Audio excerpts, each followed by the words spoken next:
Já entrou grandão, Edna? Já entrou. Ah, tá bom, E já tá gravando também. tá bom. Tá. Boa noite a todos. Sejam bem-vindos a a um dia, uma noite de estudos da ABRAP. Hoje, dentro do calendário de comemoração de 10 anos da ABRAP de Mato Grosso do Sul, nós, hoje, com temas, especiais, dentro da programação do livro da série psicológica Joana de Ângeles, que sistematicamente vem sendo estudado, né, às quartas-feiras, a partir de 2024. Bom, então, seguindo o tema de hoje, é, nos foi pedido sobre a esquizofrenia, né? Então, aqui, vocês vão ver, assim, um apanhado, né, objetivamente, e assim, não de forma tão profunda, né, sobre a esquizofrenia, dentro de uma linguagem que a gente escolheu o mais simples possível, para que todos que possam ver esse vídeo possam também estar assimilando conteúdos de entendimento e de compreensão sobre essa doença, tá? Então, a esquizofrenia faz parte do Código Internacional de Doenças e é estudado dentro da psicologia desde quando ela, vamos dizer assim, nasceu, né, enquanto ciência, tá? Então, vamos começar com com algumas curiosidades e alguns conceitos para nós nos situarmos sobre a esquizofrenia. Então, vamos lá.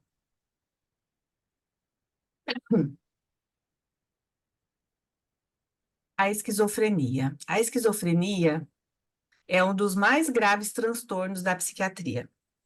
Inclusive, ela é chamada por alguns psiquiatras como o câncer da doença mental, né? Então, ela é o mais grave transtorno e atinge cerca de 1% da população mundial. Os seus sintomas podem comprometer funções cognitivas e motoras e também o relacionamento social e profissional. No entanto, existe tratamento e é possível controlar as crises, né? Então, é, eu utilizei como base para esse estudo, né, três livros, tá? Esse aqui é um deles, que é o volume 3 das obras completas de Jung, que é o Psicogênese das Doenças Mentais, que tem um capítulo específico que fala sobre esquizofrenia, muito bom, tá? Então, eu vou estar tirando alguns, aqui no nosso estudo vai ter alguns recortes, tá? Desse livro aqui. Utilizei o livro Loucura e Obsessão, de Manuel Filomeno de Miranda, mas eu não tenho ele aqui, eu tenho ele em PDF, então não tem como estar mostrando para vocês, tá? E esse aqui, que é o Psiquiatria em face da reencarnação, tá? De Dr. Inácio Ferreira, tá? Então, são esses três livros, basicamente, que norteiam o compilado desses estudos aqui que eu vou passar para vocês, tá? Então, já começando com um recorte do livro Psicogênese das Doenças Mentais de Jung, em que ele diz assim: de início, não se sabia por que o caráter peculiar das neuroses irrompeu em esquizofrenia. E, ao invés de analogias sistemáticas, ou seja, equivalentes, produzem-se fragmentos estranhos, grotescos e bastante inesperados. Podia-se constatar apenas que essa cisão de ideias era própria da esquizofrenia, particularmente que possuía em comum com o fenômeno normal do sonho. Tá? Então, está na página 292 da Psicogênese das Doenças Mentais. Então, aqui Jung, ele começa esse capítulo fazendo, assim, algumas conversas, é como se estivesse conversando com ele mesmo sobre como que ele começou a observar esses processos de esquizofrenia na clínica psiquiátrica, né, no hospital psiquiátrico, nos hospitais onde ele trabalhou, e depois, mais especificamente, na clínica, quando ele foi clinicar, né, em consultório, né, individualmente. Então, ele faz essas anotações, né, das observações dele na clínica psiquiátrica, na clínica psicológica e psiquiátrica, né? Então, aí ele faz essa observação de que teriam algumas neuroses que alguns pacientes que chegavam com transtornos neuróticos, mas era diferente, né, da estrutura da neurose, né? A estrutura da neurose é uma estrutura sistemática, né? Ela não é fragmentada. E, de repente, essas neuroses elas passavam a ter um caráter estranho, né? A ter um conteúdo estranho, desfragmentado, sem conexão, aparentemente sem lógica, né? Então, aí ele começou a perceber que o número de pacientes que iam para a clínica, aparentemente neuróticos, tinham um estado latente de esquizofrenia. Então, ele chega à conclusão, né, em algumas, depois de anos de clínica, que esse 1% da população que está aqui, né, hoje, que a gente tem aqui, né, como dados, né, científicos, eles relatam, eles refletem muito pouco a realidade, porque o que ele percebeu quando foi atuar na clínica é que esse número ele poderia ser muito maior, porque o latente ele estava muito mais presente do que o esquizofrênico propriamente dito, né? Então as pessoas elas tinham momentos esquizofrênicos, vamos dizer assim, né?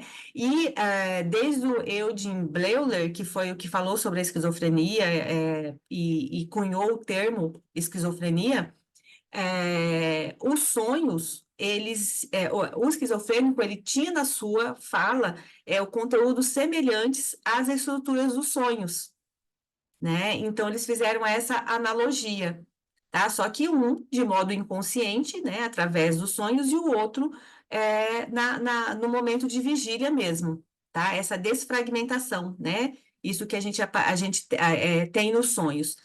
Porém, com várias peculiaridades, tá? Que a gente vai ver aqui. Então, vamos lá. Então,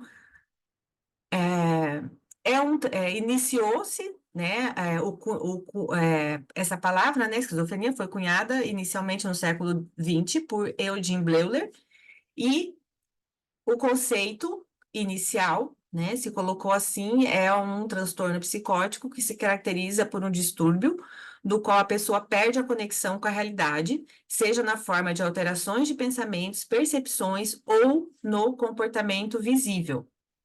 Aí, mais um recorte do livro Psicogênese das Doenças Mentais.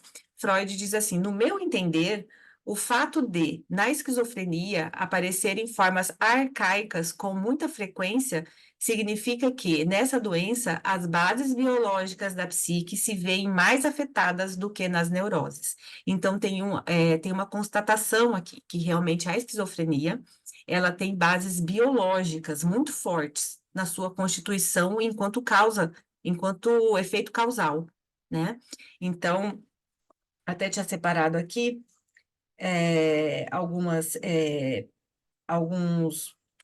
alguns recortes, né, do livro, que tem até umas pesquisas, né, que fizeram um estímulo na parte do cérebro que chama occipital, né? E que quando fazia um estímulo nessa parte do cérebro, havia uma manifestação de imagens arquetípicas, né? Eu não entendo bem de neurologia, não sei se eu estou falando até certo ou não, se eu, né? Mas isso nunca foi assim realmente aprofundado em termos de estudo como causa, mas já existe esse princípio de estudo, e que se isso um dia fosse realmente concluído, fosse um estudo concluído, se poderia ter fisicamente, né, onde se produz esses efeitos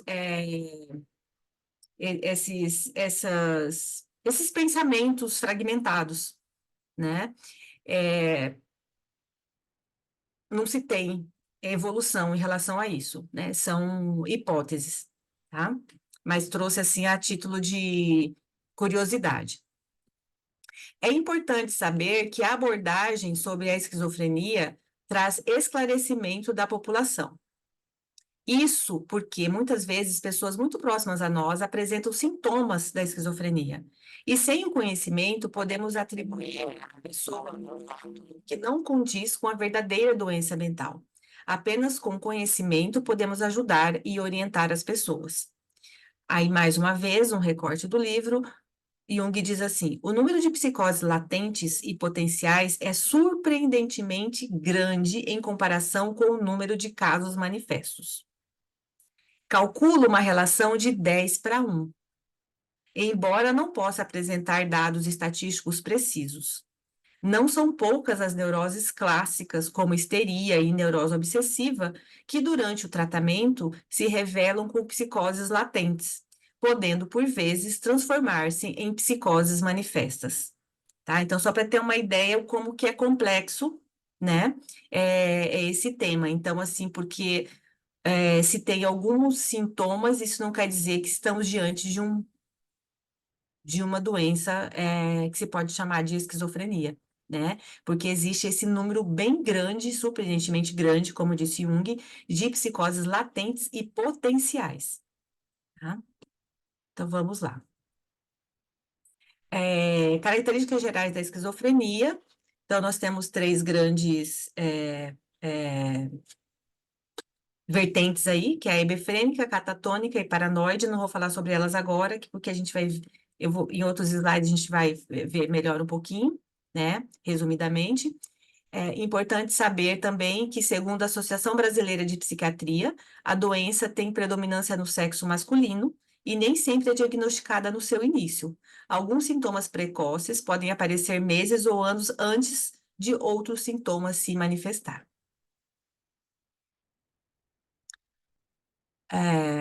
Aí, algumas características, né, da esquizofrenia.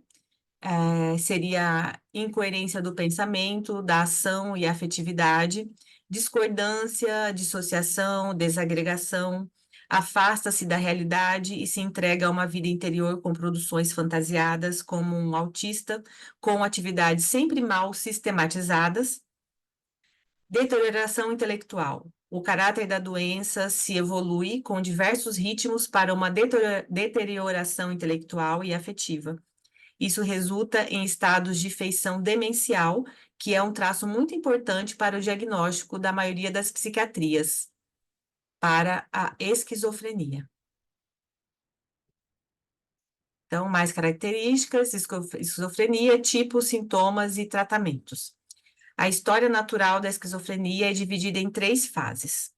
A fase pré-mórbida, caracterizada pela baixa sociabilidade, a pessoa prefere atividades solitárias ou possui ansiedade social e alterações cognitivas, déficit de memória verbal, atenção, etc. A criança pode apresentar essas alterações no comportamento, sendo observável desde a infância e progredir e estar associada ao desenvolvimento da esquizofrenia. Tá? Então, pode, não que vai acontecer, né? Isso tudo são coisas a serem observadas, tá? Segunda, a fase prodrômica, caracterizada por um período variável de tempo. É o momento onde o paciente tem a sensação de que algo está para acontecer. Nota-se mudança no comportamento do paciente, que passa a ficar mais isolado, podendo também ocorrer alguns sintomas psicóticos breves e transitórios. Nesta fase, ainda prodrômica, pode ocorrer o primeiro episódio de psicose e inicia a fase progressiva. A fase progressiva foi usada como categoria da doença pela extinta União Soviética e hoje se enquadra na fase prodrômica. Vale saber que o termo prodrômico significa um conjunto de sintomas anteriores à manifestação de alguma patologia. Tá? 3. Fase de estabilização. Acontece quando a doença evolui para uma fase mais estável, ficando sujeita a recaídas. Aqui o quadro clínico se apresenta com alterações de sintomas da esquizofrenia, que são, né, a percepção, pensamento, linguagem, memória e funções executivas. Então, assim, é uma breve explicação, né, que eu separei aqui para a gente saber o que que é a esquizofrenia. Então, vamos lá para os tipos, né? Os tipos de esquizofrenia. A doença pode ser dividida em 3 tipos de esquizofrenia. A simples apresenta mudanças na personalidade. O paciente tende a ficar isolado, vive inibido do convívio social, é disperso aos acontecimentos do dia a dia e insensível a afetos. Então, aqui a esquizofrenia simples, para chegar no diagnóstico de esquizofrenia simples, não é nada simples, é bem complicado, porque ela se assemelha a várias outras coisas, né? A várias outras coisas. Então, é bem complicado, é só com o tempo, né? Infelizmente, isso traz muitas complicações para o paciente, porque aí é aquela fase que medicação não acerta, né? Que as medicações têm que ser trocadas muito constantemente. Por quê? Porque o diagnóstico ele ainda não pode, não se consegue dizer que é uma esquizofrenia simples ou alguma outra coisa que tenha os mesmos sintomas, né? Então, essa esquizofrenia simples não é tão simples assim, ela acaba sendo muito complicada por essa semelhança com outros quadros, né, de doença mental. Aí nós temos a esquizofrenia paranoide, são alucinações auditivas frequentes, onde não aparece o discurso, nem o pensamento, nem o pensamento, né, desorganizado, organizado, tá? Tá errado aqui. Nem o pensamento organizado, nem comportamento catatônico. Ah, tá, não, desculpa, é isso mesmo. O pensamento não é tão desorganizado, né? Não aparece o discurso, nem o pensamento desorganizado e nem o comportamento catatônico ou afeto embotado ou inadequado. Além do isolamento social, o doente apresenta falas confusas, falta de emoção e tende a achar que está sendo perseguido por pessoas ou espíritos. Em geral, os delírios são de perseguição ou de grandeza. Os pacientes são tensos, desconfiados, hostis e agressivos. Às vezes se comportam bem, preservando a inteligência intacta nas áreas não invadidas pelos delírios. Tá? Então, aqui a característica não é um pensamento tão confuso. O pensamento ele tem uma lógica, só que dentro da paranoia dele, né? A paranoia de qual? A paranoia é essa do estou sendo perseguido, né? Então, assim, não existe uma desorganização de pensamento, é uma organização dentro de um sintoma paranoide, tá? Aí nós temos a esquizofrenia tipo desorganizado ou hebefrênico. Nesse tipo de doença, é proeminente o discurso desorganizado. Aí já percebe mais a questão da fragmentação. Tanto que a esquizofrenia hebefrênica ela é uma das mais graves, justamente porque se percebe claramente a fragmentação das estruturas psíquicas, né? A do pensamento, da lógica, né? Então, desse tipo de doença, é proeminente o discurso desorganizado, comportamento desorganizado, afeto embotado ou inadequado. Há geralmente um grande prejuízo na sua aparência e no seu comportamento social. Respostas emocionais inadequadas, como gargalhar sem qualquer razão aparente. Né? Então, são aqueles comportamentos bizarros, né? As bizarrices, elas estão dentro dessa esquizofrenia, que é a mais grave que existe, e de pior prognóstico também. Esquizofrenia tipo catatônico, que é o caso que é relatado no livro Loucura e Obsessão, de Manuel Filomeno de Miranda, né? Esquizofrenia tipo catatônico é caracterizada por alterações da atividade psicomotora, como imobilidade motora, atividade motora excessiva e, às vezes, com alternâncias de estupor e excitação. É comum os extremos negativos, resistência a toda e qualquer instrução, postura rígida contra tentativas de imobilização, mutismos, posturas inadequadas ou bizarras, maneirismos proeminentes, trejeitos faciais, repetição de palavras ou sons e imitação de gestos e atitudes. Podem se ferir ou ferir outras pessoas durante o estupor. Às vezes chegam à desnutrição ou à exaustão, requerendo o atendimento clínico. Esquizofrenia tipo indiferenciado, quando se observa características mistas, com agitação e pensamentos desorganizados, mas sem critérios que possam caracterizar os outros subtipos, né? Então, essa seria a classificação da esquizofrenia. Ainda tem esquizofrenia tipo residual, quando o paciente apresenta evidências contínuas de perturbação caracterizada por sintomas negativos, crenças estranhas ou experiências perceptuais incomuns. É caracterizado pela esquizofrenia tipo residual. Há embotamento emocional, retraimento social, comportamento excêntrico, pensamentos ilógicos e afrouxamento das associações. Transtorno esquizofreniforme. Esse tipo de transtorno é idêntico ao da esquizofrenia, porém com a duração dos sintomas de pelo menos um mês. E após menos de 6 meses, já retorna à normalidade. Tá? Então, fica meio que um comportamento esquizotípico, né? É um comportamento esquizotípico, um comportamento esquisito, depois volta ao normal, né? No auge do episódio psicótico, pode aparecer confusão ou perplexidade. Ausência do embotamento afetivo. Podem entrar em depressão após o período de crise, melhorando quando acompanhado psicoterapicamente.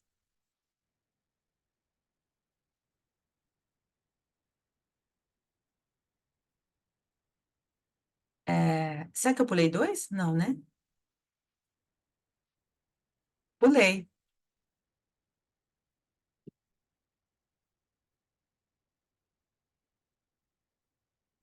Ué, não entendi agora aqui. O que que eu fiz aqui? Se eu tô indo para trás, eu tô indo para frente. Só um pouquinho. Acho que você está indo para frente. Retorna. Ué, mas eu tô com o botãozinho para trás? Retorna, mais uma. Aí, você estava aí, né? Aí, eu tava aqui, né? Ah, tá. Nossa, ele tá ao contrário aqui. Então, lá, transtorno esquizoafetivo. O paciente com esse tipo de transtorno apresenta tanto características da esquizofrenia quanto do transtorno de humor. Podem ser concomitantes ou alternados. Diagnóstico diferencial. Muito embora os sintomas psicóticos são encontrados em outras doenças, incluindo abuso de substâncias, os transtornos que devem ser diferenciados são o transtorno esquizoafetivo, o transtorno de humor, transtorno delirante e de personalidade. Na esquizofrenia, os delírios tendem a ser bizarros, com presença de alucinações. Tá? Então, é aquela pergunta: a droga pode tornar a pessoa esquizofrênica? Não.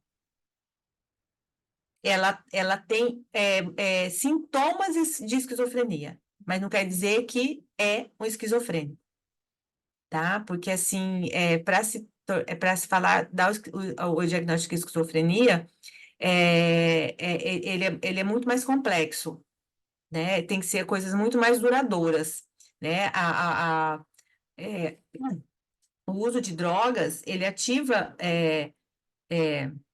regiões cerebrais que produzem alucinações. Isso não quer dizer que a pessoa seja esquizofrênica, né? Então vamos lá.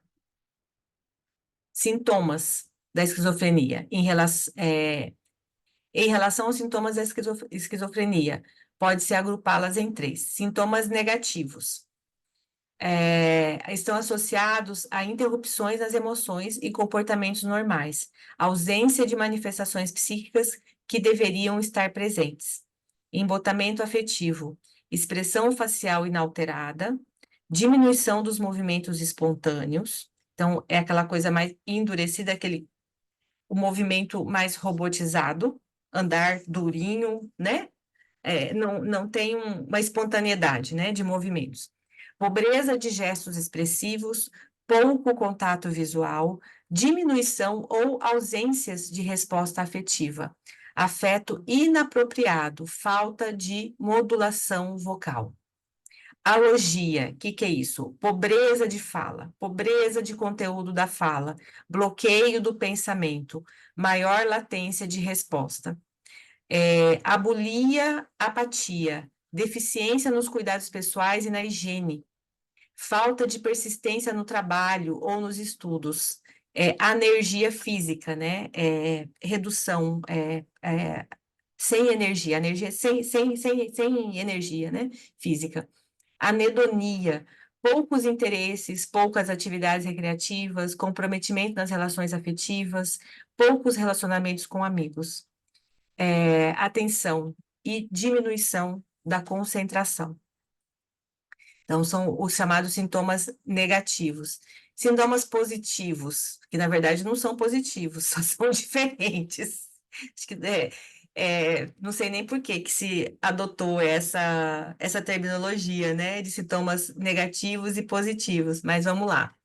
Trata-se de comportamentos psicóticos, geralmente não observados em pessoas saudáveis. Pessoas com sintomas positivos para a esquizofrenia, quer dizer, é positivo no que conduz a ser a esquizofrenia, acho que nesse sentido, né? Não de ser positivo, de ser Sem bom, né? julgamento de valor seria. Isso, positivo, não positivo de ser bom, mas de ser positivo bom, de ser mais próximo positivo. da doença. Pessoas com sintomas positivos para a esquizofrenia podem perder contato com alguns aspectos da realidade, presença de manifestações psíquicas que deveriam estar ausentes.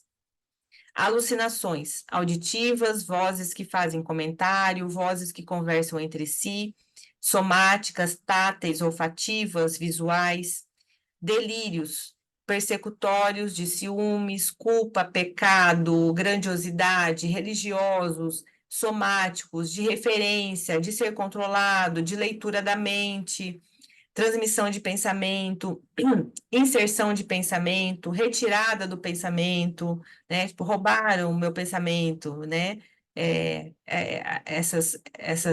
Esses tipos de falas, né? São bem usuais, né? Dentro do sintoma esquizofrênico. Comportamento bizarro, roupas, aparência, comportamento social, comportamento sexual, agressivo, agitado, repetitivo, estereotipado. Alteração formal do pensamento, descarrilhamento, né? Aquela fala totalmente desconexa e uma atrás da outra, né? Fala e todo desconexo, descarrilhamento. Tangencialidade, incoerência, falta de lógica, fala acelerada, reverberação, neologismos. São características sintomáticas da esquizofrenia. Sintomas cognitivos.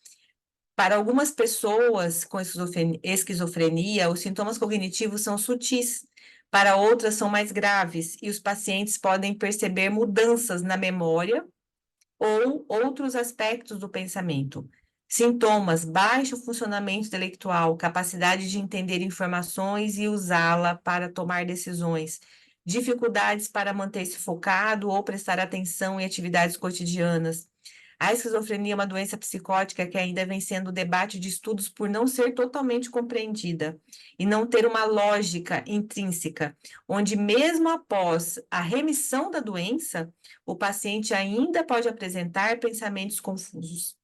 Os sintomas que caracterizam a doença em todos os seus subtipos, quando se apresentam mais de um mês, são delírios, alucinações, discurso desorganizado, comportamento desorganizado ou catatônico, sintomas negativos, embotamento afetivo, mutismo, dificuldade de se comunicar, avolição, que é não ser capaz de começar ou de persistir em objetivo, delírios bizarros, vozes conversando entre si.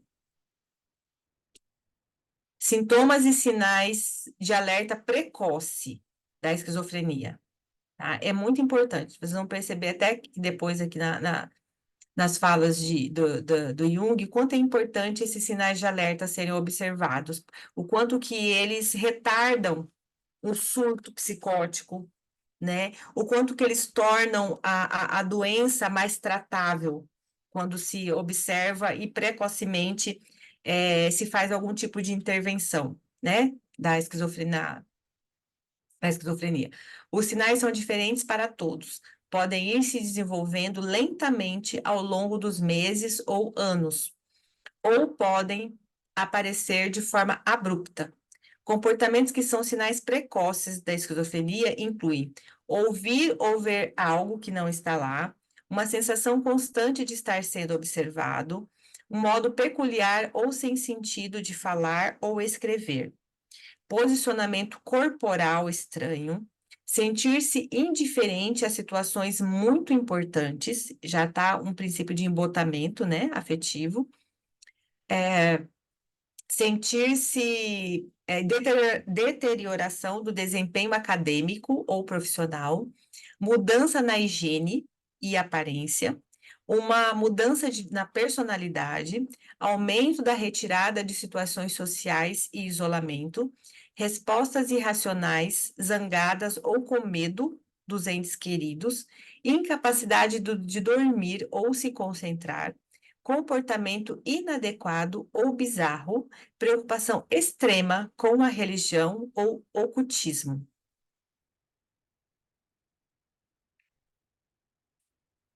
Então, vamos agora, esquizofrenia e espiritualidade, né? O que a gente pode dizer sobre a doença, né? E questões ligadas à espiritualidade. Então, o que se pode dizer? Que a causa é biopsicossocial e espiritual, e há desencadeantes espirituais. Muito daquilo que a gente se falou, principalmente nesse slide anterior, ai, foi para cá, nesse slide anterior, né, para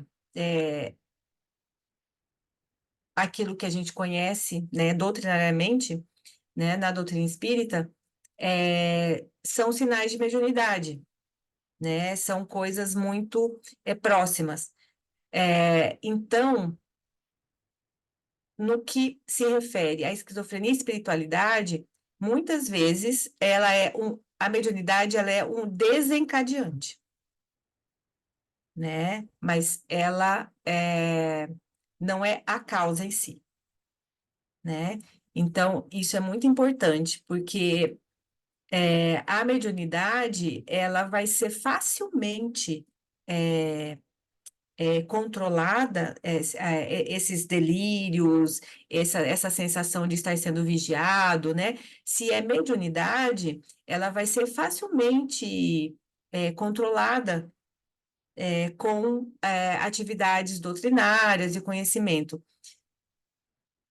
O que a esquizofrenia, enquanto doença, não, né? Não vai haver esse princípio organizativo, tá? Ela pode haver o quê? O que se chama de uma melhora, né?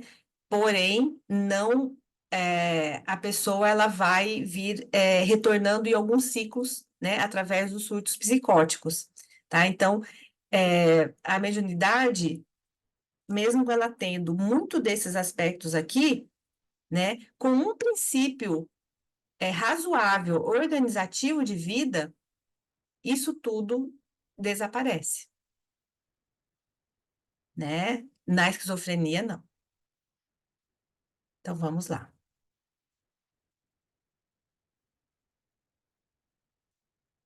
Então, nós devemos, como é sabido, então, isso é retirado do livro Loucura e Obsessão, né? Não devemos, como é sabido, agasalhar ideias otimistas exageradas quanto à recuperação da saúde mental do nosso doente, considerando, sobretudo, que a estada na Terra é apenas breve período no programa da vida. Não é importante que os resultados de qualquer cometimento espiritual sejam manifestos salutares, enquanto esteja no corpo, de acordo com o desejo imediatista das criaturas humanas, cuja visão da realidade é unilateral e limitada. Então, aqui, o que que esse recorte aqui, né, ele quer dizer? que a religião, seja qual ela for, né, seja espírita, católica ou evangélica, não pode tratar a doença mental como uma única causa. A causa é espiritual, então aqui dentro vai se obter a cura. Por quê? Porque a cura, ela é muito subjetiva do ponto de vista daquilo que nós conhecemos, né? Então, como aqui está dizendo, dentro daquilo da nossa inteligência limitada, né, a cura, ela tem como um princípio, ela tem um princípio temporal, né? E ela tem um movimento dentro desse princípio temporal. E nós só utilizamos o tempo que nós conhecemos, né? E a espiritualidade, o tempo é outro, né? Então, muitas vezes se pensa que no nosso tempo essa cura é possível. Só que do ponto de vista, né, do ponto de vista do ser, do espírito imortal, esse tempo, ele é muito diferente do nosso.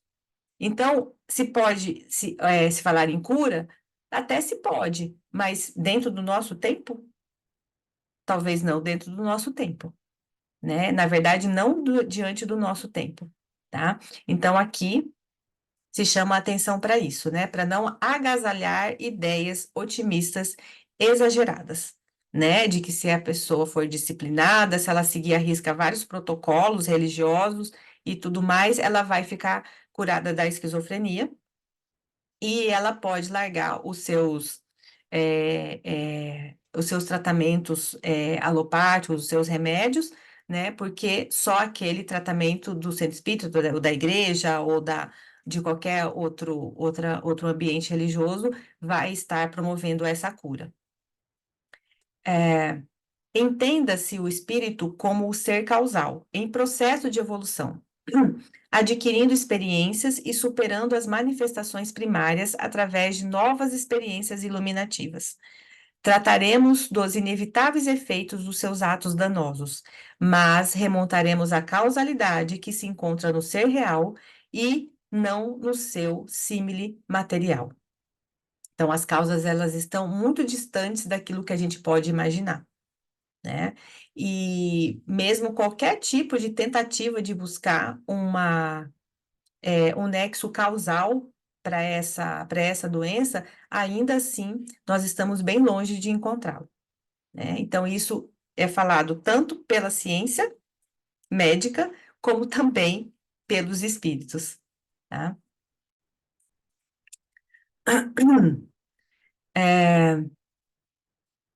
Exposição do médico psiquiatra Emir Reis, inspirado pelo médico psiquiatra desencarnado Dr. Ximenes.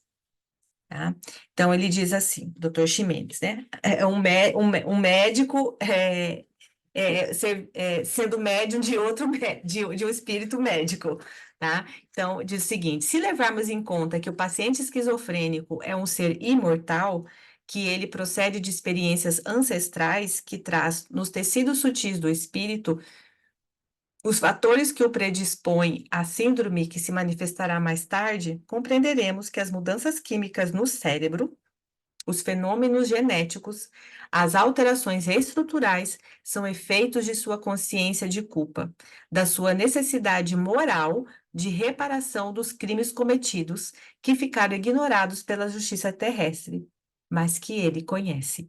Então, dentro dessa lógica, né, passada através da doutrina espírita, esse erro, né, do passado, que não se sabe onde está localizado, poderia se supor, se trabalhar com uma hipótese dessa matriz da psicose, né? Seria esse momento em que se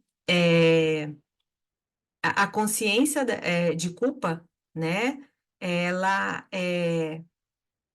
aparece no espírito, porque mesmo que tenha passado uma vida toda incólume, que assim, não se tenha tido nenhum tipo de responsabilização, né? Mas o ser imortal, né? O espírito, ele sabe.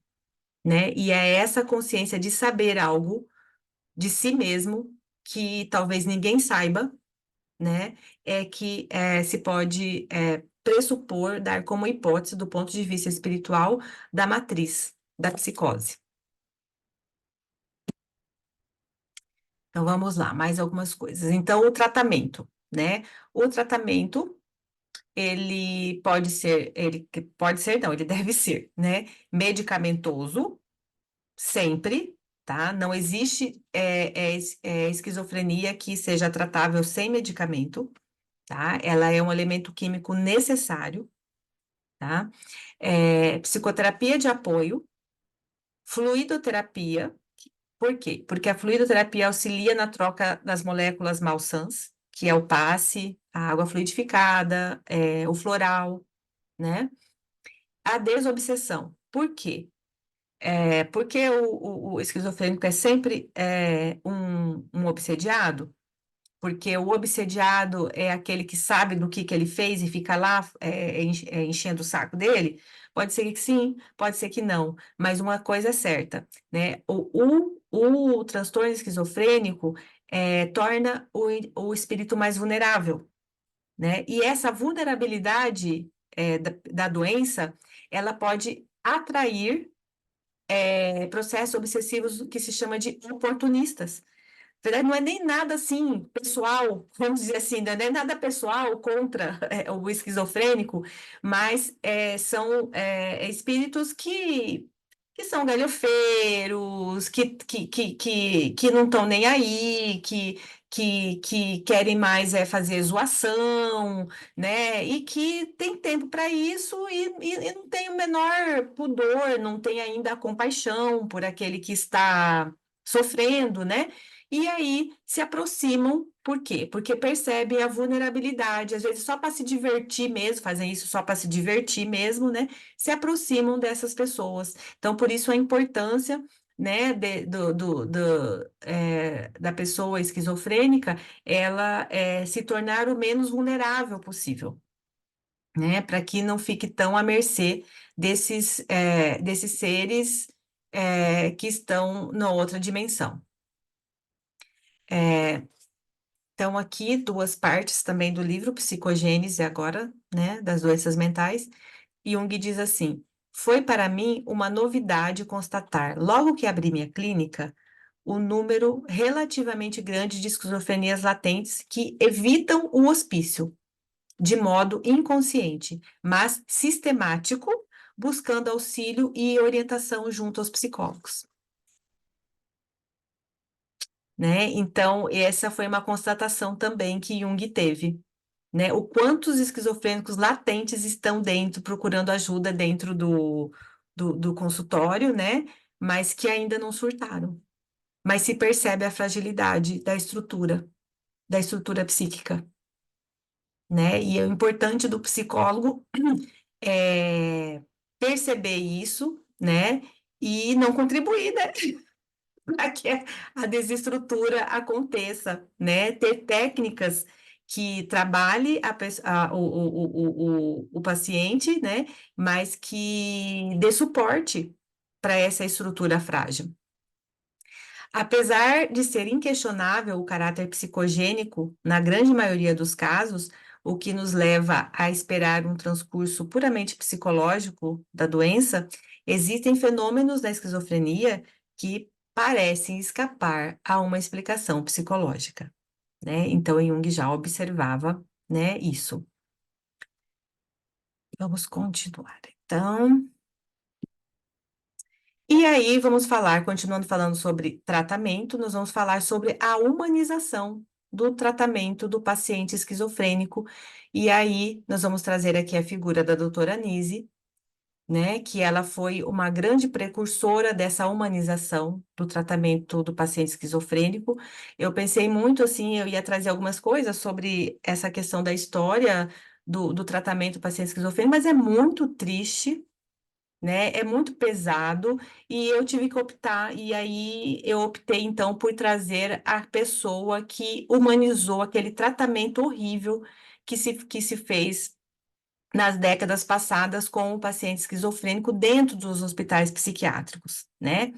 Então, vamos dar ênfase aqui ao positivo, né? Então, a doutora Anísia de Oliveira, ela foi a precursora dessa humanização do paciente esquizofrênico. Então, vamos falar um pouquinho sobre ela.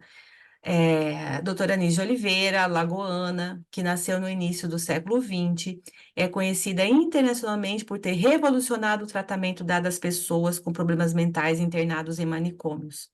Dona de um espírito inquieto, mudou-se para Salvador, na Bahia, com seus primos ainda muito jovem, com o objetivo de se tornar médica, única mulher em uma turma de 157 homens. Cursou medicina e se especializou em psiquiatria. Dentre os seus amigos e discípulos, há quem diga que Nise descartaria o título de revolucionária que lhe é dado, já que seu compromisso era com o ser humano e a forma de tratá-lo, e não em promover grandes mudanças coletivas. É evidente que, ainda assim, eles a reconheçam como uma pessoa séria e dedicada, a ponto de ter causado uma grande diferença na maneira de tratar seus clientes. Ela não gostava de chamá-los de pacientes, através de recursos como a pintura. Nise se correspondeu durante muito tempo com Carl Gustav Jung, utilizando seus ensinamentos sobre os arquétipos mais tarde, quando fundou o Museu do Inconsciente. Então, a doutora Nise, aqui com uma cliente, ela não gostava de falar paciente, né? Com uma cliente dela, né? Uma foto. Doutora Nise era contra a utilização de eletrochoques e lobotomia, intervenção cirúrgica no cérebro, no qual são seccionadas as vias que ligam os lóbulos frontais ao tálamo e outras vias frontais associadas, muito utilizada no passado em casos graves de esquizofrenia. Dentre os sintomas que caracterizavam a esquizofrenia, descritos nos livros de psiquiatria, estava a falta de afeto. Nise era contra essa afirmação e pôde provar isto aos colegas psiquiatras de uma forma inusitada. Na época do governo do presidente Getúlio Vargas, Nise, que trabalhava no Hospital da Praia Vermelha, esqueceu um livro considerado comunista em cima de sua mesa. Foi dedurada por uma enfermeira e por isso ficou 1 ano e meio presa. Uma esquizofrênica tratada por Nise deu uma surra na enfermeira em defesa de sua médica, provando a teoria de que pessoas com esquizofrenia têm sim afeto. Quando presa, ela conheceu Graciliano Ramos, encontro que fez Nise ser retratada no livro Memórias do Cárcere. Em 1944, ela foi reintegrada ao serviço público e foi trabalhar no então Centro Psiquiátrico Pedro II, no Engenho de Dentro, atuando como psiquiatra. Ainda contra os eletrochoques, recebeu o que era considerado um castigo. Foi transferida para a área de terapia ocupacional. No local, os pacientes eram meros serventes e executavam tarefas de limpeza e manutenção do hospital. Nise transformou esse quadro e criou ateliês de pintura e modelagem, a fim de possibilitar aos clientes que reatassem seu vínculo com a realidade, com o mundo, através da criatividade. Ela criou, então, o Museu de Imagens do Inconsciente, um espaço para expor e preservar o trabalho realizado pelos esquizofrênicos tratados no Engenho de Dentro. Alguns anos depois da fundação do museu, Nise desenvolveu outro projeto, criou a Casa das Palmeiras, uma clínica voltada à reabilitação de antigos pacientes de instituições psiquiátricas. No local, que existe até hoje, os clientes podem diariamente expressar sua criatividade, sendo tratados como pacientes externos, em uma etapa intermediária entre a rotina hospitalar e sua reintegração à vida em sociedade. Então, aqui, né, eu termino trazendo aqueles que a gente considera ícones da psicologia humana, né, que trataram o ser humano como divinos criadores de si mesmo, potenciais criadores de si mesmo, potenciais criaturas em evolução, que, sobremaneira, tentaram ativar o que há de melhor no ser humano para sua promoção de autoconhecimento e autocura, né? Então, aqui, doutora Nise e doutor Jung, juntos, né, em alguns dos seus encontros. A nossa mentora, Joana de Ângeles, né, a nossa psicóloga, que tão profundamente ama o ser humano, por isso escreve sobre a sua psicologia, né? E o nosso maior psicólogo de todos os tempos, né, aquele que dizia: acredita que eu possa te curar? Então, ele sempre devolvia para o outro a sua fé, né? A sua capacidade de entender a si mesmo e olhar para si, que é o modelo e guia da humanidade, né? Jesus. Então, essas figuras aqui são aqueles que eu considero, e acredito que vocês também, aqueles que profundamente conheceram a psique humana, né? E deixaram aí o seu legado de conhecimento para todos nós. Tá? Então, gente, é isso. Eu separei aqui um caso também para falar, mas eu acho que vai ficar muito longo, né? A gente tem 30 minutos para a gente conversar agora. E aí, se sobrar tempo, eu posso depois ler para vocês um caso, né, que está aqui, de esquizofrenia. Mas vamos lá, então, seria esse conteúdo que eu preparei aqui para vocês.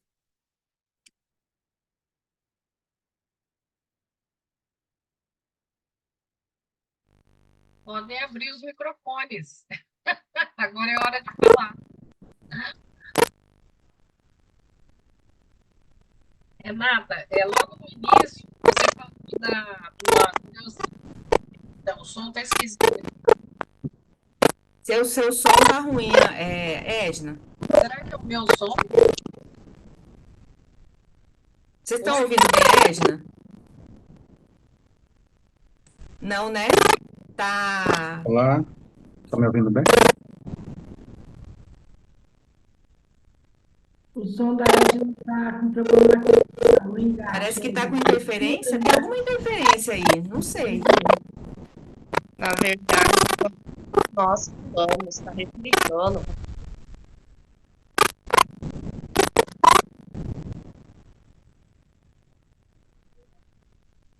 Deixa eu fechar o meu aqui, ver se eu fechar. Tá estranho, porque a Renata o tempo todo não estava assistindo. Agora que tá. Estranho, né? Vocês estão ouvindo? Tá. Eu ouço, mas tem chiado, não tem interferência.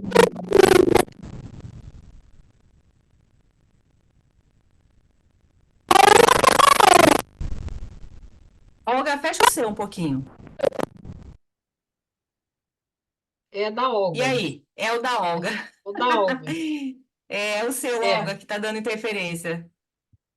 É o da Olga. Ela saiu. É o da Olga que estava dando interferência. Então, Renata, eu lembro que logo no início você falou de uma curiosidade, né? De uma pesquisa que não foi para frente, que ficou só como a título de curiosidade, sobre a questão da região cerebral mesmo, né? Occipital, Uhum. Então, eu achei interessante porque quando você vai falar lá do tratamento, existe primeiro item é medicamento, né?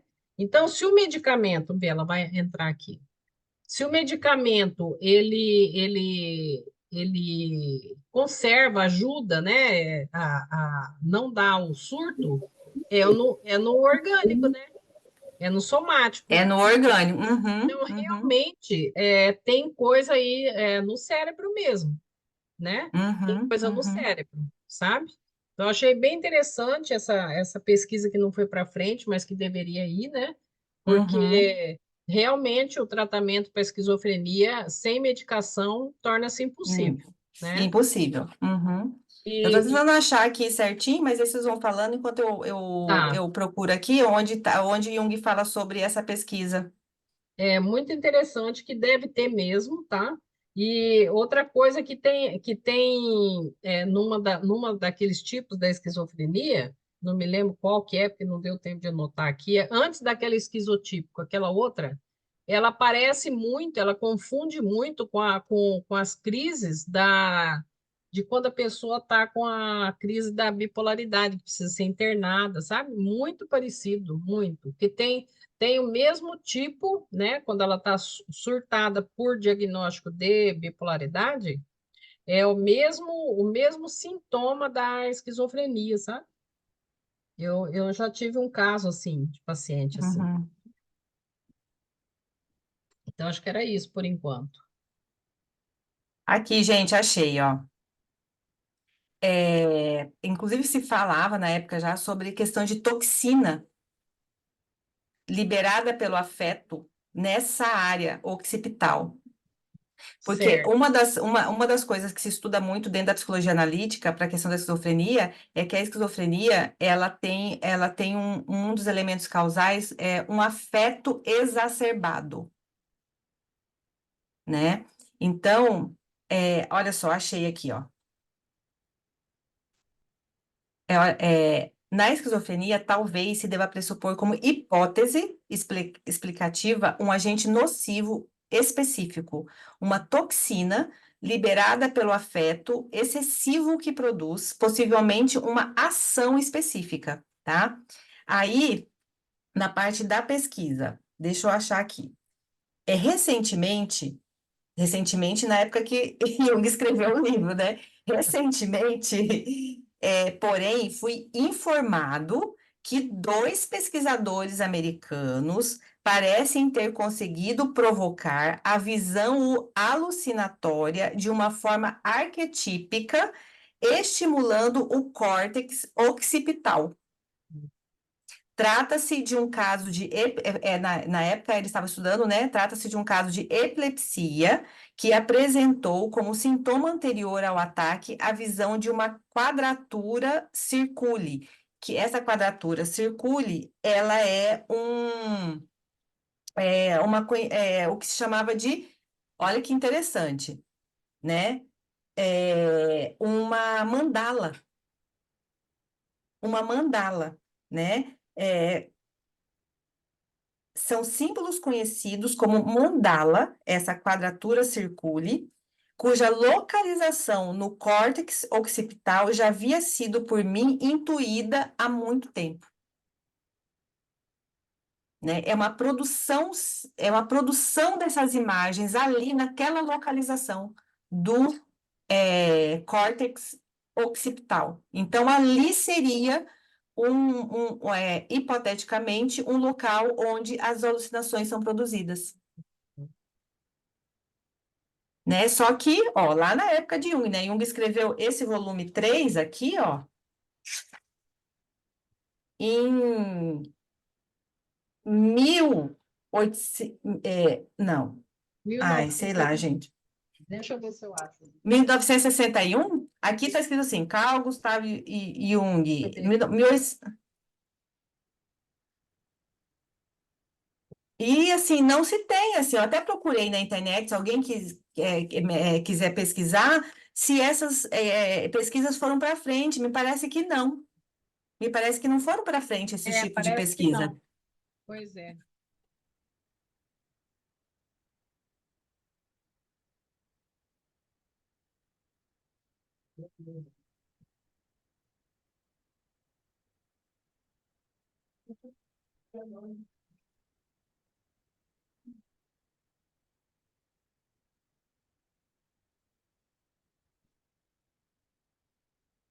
Mil novecentos e sete, publicado pela 1907? Então, 1907. imagina, olha, em 1907 eles estavam estudando profundamente o córtex occipital, Pois é. como produção de imagens arquetípicas, né, de símbolos. Agora, o porquê isso parou, hoje não se tem nada de estudo sobre isso. Ou eu desconheço, né? Se alguém encontrar. É porque ele foi muito rechaçado, É. ele ficou no ostracismo, ele foi Uhum. muito, tiveram muito preconceito com o Jung, né, naquela época, porque ele não era considerado, dentro, Científico. estudos dele não eram considerados científicos, né? Uhum. embora ele tinha, ele fazia pesquisa, mas dentro do academicismo ele era muito, os olhos eram tortos para ele, né? Exato. Você vê que até hoje, né? Porque ele Até começou a hoje. trabalhar questões do inconsciente coletivo. Como provar isso dentro da academia, né? Bem difícil, né? É. E ele abriu as portas, mas assim, ninguém continuou esse trabalho. Eu tenho um livro espírita que fala sobre isso. E eu tento achar, eu tenho ele, eu tento achar, na linha de Ramatiz, um livro de Ramatiz que eu estava lendo, que fala que ele não conseguiu ir além. Ele parou, então ele abriu as portas para isso, mas ele não conseguiu ir além disso, porque senão ele ia ser totalmente desacreditado. Aí o conhecimento dele não ia fazer o efeito que fez, né? Então, ele parou politicamente, oportunamente, porque não tinha campo para isso. Ele não teve Aham, campo para isso, né? aham. E Jung, aqui nesse texto dele sobre esquizofrenia, nesse estudo dele, ele fala sobre cura, sobre possível cura da esquizofrenia. Tá bem? Aí ele fala, mas assim, aí vai depender do que cada um vai falar sobre o que é cura. Também tem isso, né? Por quê? Porque na experiência clínica dele, ele coloca assim, que aqueles pacientes que tinham uma cognição melhor, se conseguia estabelecer um tipo de conversa com as vozes. A pessoa, ela já, o paciente, ele já percebia o início dessas, quando se começava a aparecer alguns sintomas da psicose, né? E dialogava com essas vozes, né? E aí, o surto não acontecia. Aí, isso é cura? O que é isso? Né? Então, assim, e Jung considerava isso uma cura. E ele fala em cura nesse, né? Se vocês forem ler esse capítulo aqui que fala sobre esquizofrenia, ele fala a palavra cura.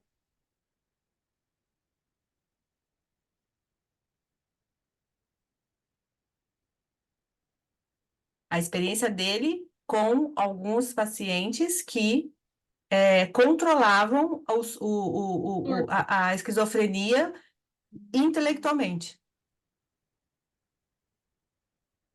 E não fala nada sobre medicação na época, né, Renata? Eu acho que nem tinha, né, medicação, né? Não, acho que até tinha, hein, Edda? É. Sim, até tinha sim os anti-alucinatórios, já tinha sim alguma coisa. Anti-alucinógeno, né? Uhum.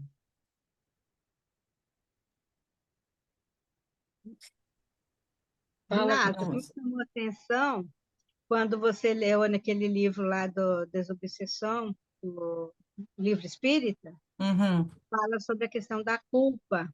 da culpa. E eu vi Uhum, no Facebook uma entrevista do Divaldo Pereira Franco, que ele fala que a esquizofrenia tem origem, que a pessoa ela matou e seguidamente se suicidou. Então ela fica com esse processo de culpa, ela traz esse processo de culpa através da esquizofrenia.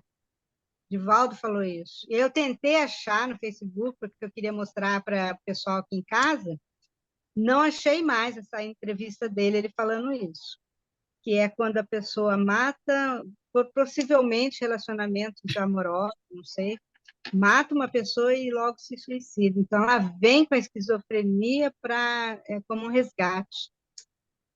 Ele falou isso. Tem um tipo de esquizofrenia que é simples, né? Que ela é a que ela pode ser raro isso acontecer, mas isso pode acontecer. Ela não ser envolvida em nenhum processo obsessivo. Isso eu vi nos estudos do aquele médico psiquiatra espírita, o Dr. João Lourenço, né? E o Dr. Alírio Cerqueira Filho, que também é psiquiatra, né? Ele também fala sobre isso, né? Que também tem processos esquizofrênicos que podem não estar ligados a processo obsessivo, nenhum tipo de processo obsessivo. Seria a esquizofrenia simples, mas isso é a imensa minoria. A imensa maioria, né? Elas estão envolvidas em processos obsessivos. E aí, se você vai falar até em autoobsessão, né? Então, dificilmente não existe algum processo obsessivo, né? Porque a minha culpa, a minha máxima culpa é um processo autoobsessivo, né?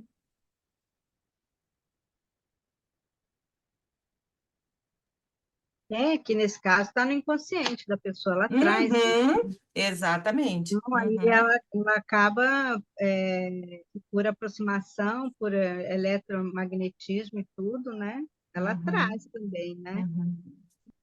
É, Essa situação para a pessoa, né, em si, né? uhum. Agora, que eles estão abertos mesmo para o inconsciente coletivo, estão, né?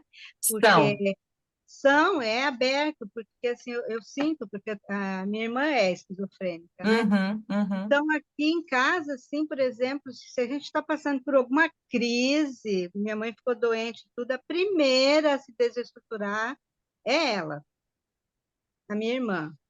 Ela uhum. desestrutura primeiro, sabe? Então, ela não o esquizofrênico não é uma carga assim, ele não consegue absorver essas É, cargas assim. Então, ela é a sim. primeira que se desorganiza, ela desorganizou, tem um fator também ali coletivo, social, em volta dela, né? Então, tem assim um aprendizado na família. É impressionante isso, sabe? Porque traz um aprendizado para a família. Uma É. pessoa esquizofrênica, né? Uhum. Na Sim. família. Uhum. A Sim. gente Assim, pode falar. a pessoa esquizofrênica, ela é inundada pelo inconsciente coletivo. Exatamente. Ela Já é inundada pelo inconsciente coletivo. E qual que é aí o problema? O problema é a falta de estrutura. Exato. E aí separar o que é real, o que não é, o que é, Uhum, uhum, e aí não consegue separar, né? A minha irmã, ela tem muito ela tem um caderno, ela anota, quando ela está em crise, ela anota, anota, anota, e é tudo desconexo, eu vou lá ler alguma coisa, né?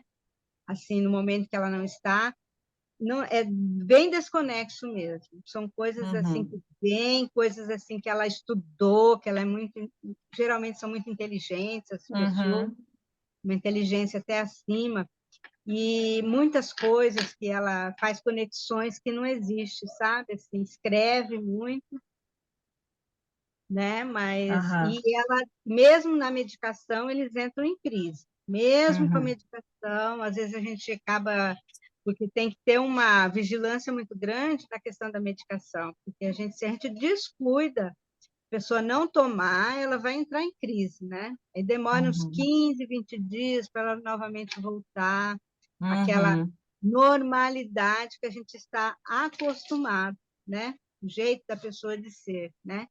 Então, ela demora um pouco, né? Então, a gente tem que ficar bem atento à questão da medicação, não deixar esquecer, tem que dar a medicação mesmo, né?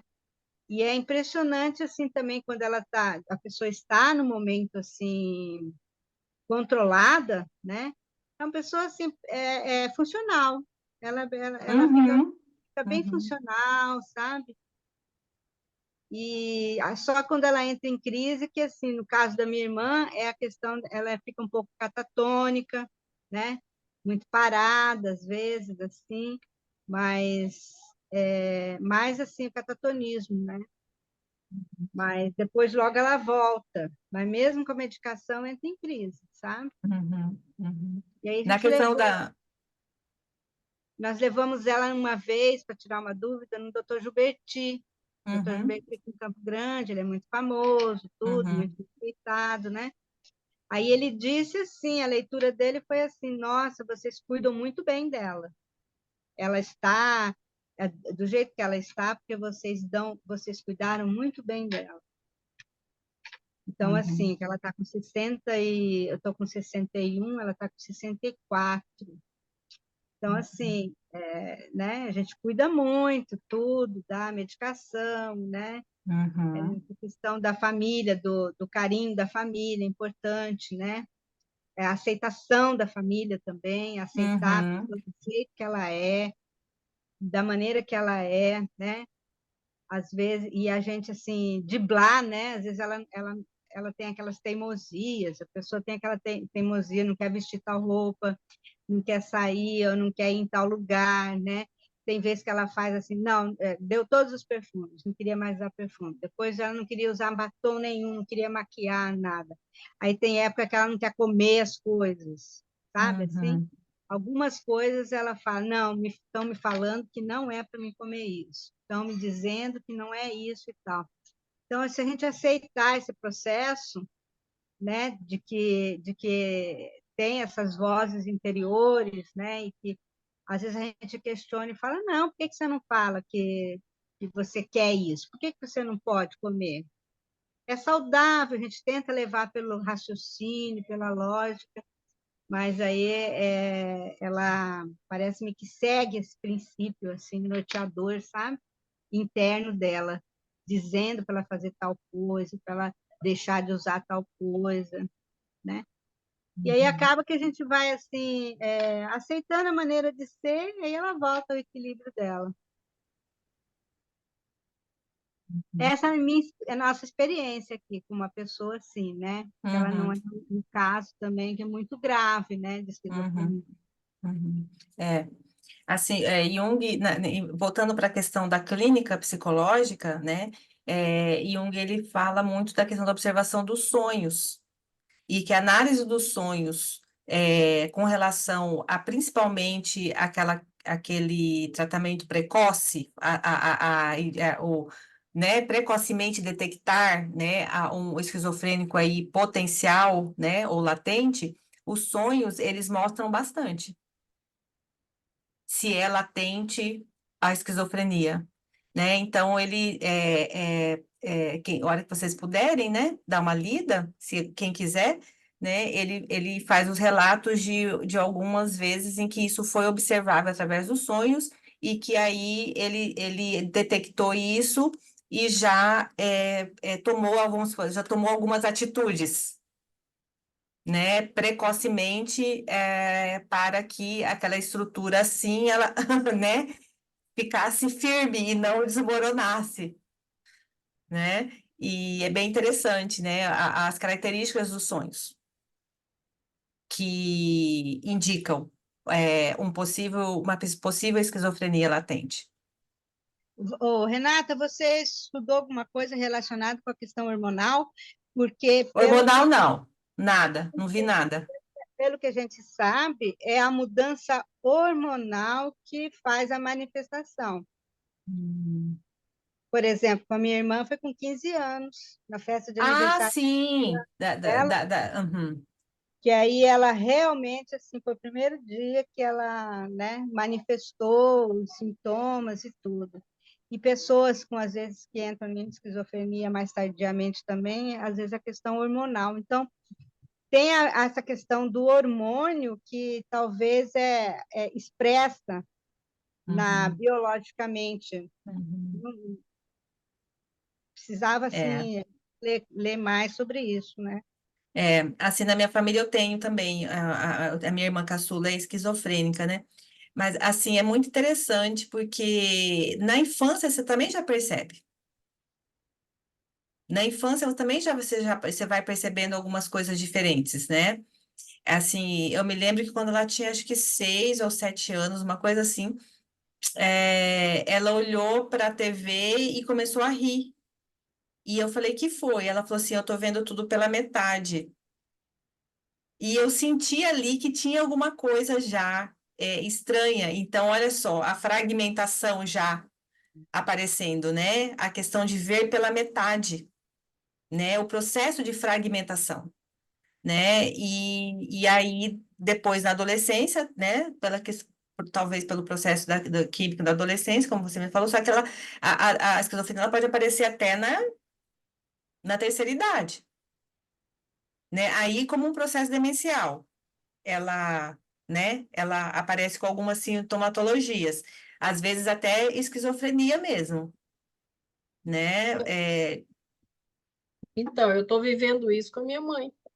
Uhum, Para mim, já não é mais só demência, tá? Tem vários uhum, sintomas da esquizofrenia. Ela está com 95 e está uhum. acamada, né? Depois de uma AVC. Então, eu percebo algumas reações, assim, já da esquizofrenia mesmo. É. Então, gente. Mais alguma comentário, gente? Tá faltando 5 minutinhos para as Uhum. 9. Um comentário que talvez, assim, que a Renata falou, essa questão da cura que o Jung fala, né? Talvez seja pelaquela técnica da imaginação ativa mesmo, né? De estar fazendo a integração desses conteúdos que estão fragmentados. A própria pessoa começa É. a Uhum. Uma fazer. técnica que Jung fala, que mostra, é justamente da imaginação ativa, mas da imaginação ativa através de uma imagem, porque ele precisa projetar para algo concreto para fora. Uma imagem mesmo, imagem, não imagem criada da mente, assim, uma imagem, né? E aí ela desloca aquele processo para essa imagem e faz a imaginação ativa. É porque a Ele, técnica da... Ah, desculpa.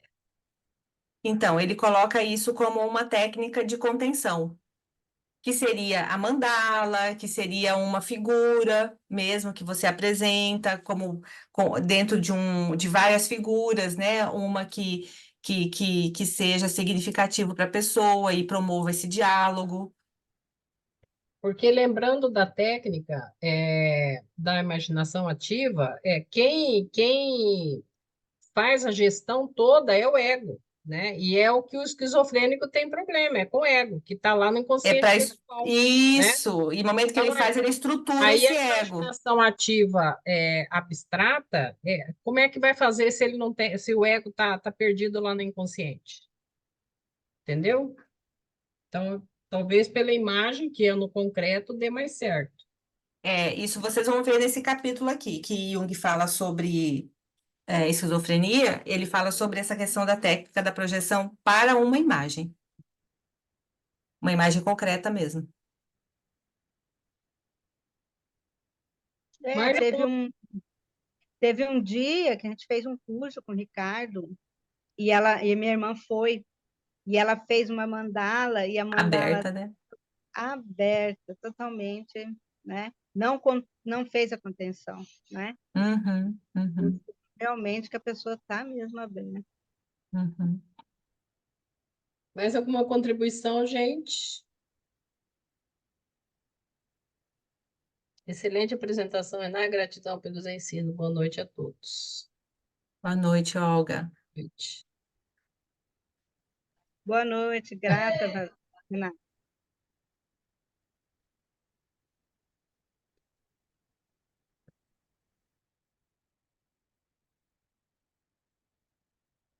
E ficou todo mundo mudo aqui. Tá, eu E, que agradeço, gente. Então a gente já pode fazer a prece para encerrar, né? ok, eu vou parar a gravação então, né? Desejando assim uma semana maravilhosa para todos nós, né? Que estamos aqui, os que vão nos ver depois. Interromper.